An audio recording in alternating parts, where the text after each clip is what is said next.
लगता है डिवीजन करना ही पड़ेगा। डिवीजन, बंटवारा,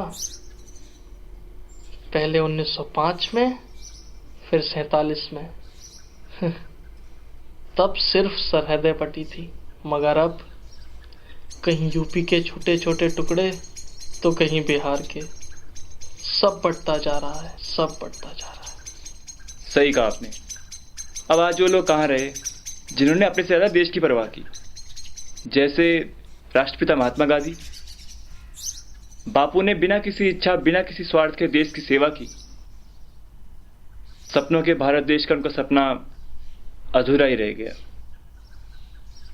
हाँ, ऐसी ही कुछ किताब पढ़ रहा हूँ, चैलेंजेस बिफोर डेवलपिंग इंडिया। और दिल दुखता है मेरा जब अपने इस देश की भ्रष्ट हालत को देखता हूँ। भ्रष्टाचार के इस दीमक ने हमारे इस देश को खोखला करके रख दिया है। रोबोट से बनते जा रहे हैं सब, जिसका रिमोट कंट्रोल है पैसा, पैसा और बस पैसा। अगर किसी को अपनी मनचाही चीज ना मिले तो सबके पास एक ही रामबाण है कि जाओ और अनशन पे बैठ जाओ। मजदूर, किसान, ज्यादा मार तो इन्हीं को पड़ती है। हम सभी जानते हैं हमारा देश एक कृषि प्रधान देश है, फिर भी सरकार ने किसानों के लिए जो नियम बनाए हैं, वाह वाह, सुभान अल्लाह। यहाँ 1/3 जनता भूखी सोती है और वहां गोदामों में लाखों टन अनाज सड़ रहा है। अरे सरकार को क्या फर्क पड़ता है कि लोग जिए चाहे मरे, उन्हें तो सिर्फ अपना स्वार्थ दिखता है।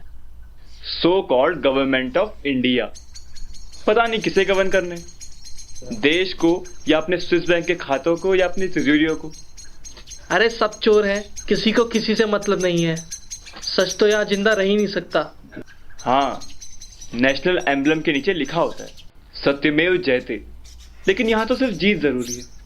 सच हो या झूठ, बूथ कैप्चरिंग करके मिले या फिर किसी का गला काट के। अरे इन लोगों को चुनती भी तो देश की जनता है। लैक ऑफ नॉलेज, इग्नोरेंस, अज्ञानता। अंधे चुनेंगे तो और क्या होगा। 15 अगस्त, 26 जनवरी या किसी शहीद की शहादत की खबर सुनकर ही शायद हमको अपना देश।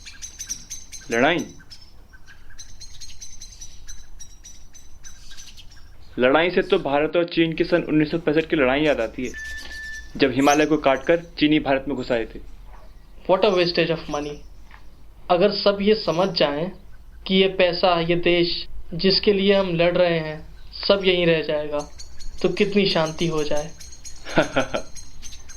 दुनिया में चैन और अमन की बात करते हैं। 100 के नोट के पीछे देखा है कितनी तरह की भाषाएं लिखी होती हैं, कितने तरह के लोग रहते हैं यहाँ पे। तभी तो पहले इसे यूनिटी इन डाइवर्सिटी कहते थे, पर अब ये मात्र एक लाइन रह चुकी है। और हाँ, एक और बात, एक और खराब आदत होती है यहाँ के लोगों की। खुद तरक्की ना कर पाए तो कोई बात नहीं, दूसरे को उठने नहीं देंगे। यहाँ लोग अपने दुख से दुखी नहीं, दूसरे के सुख से दुखी हैं।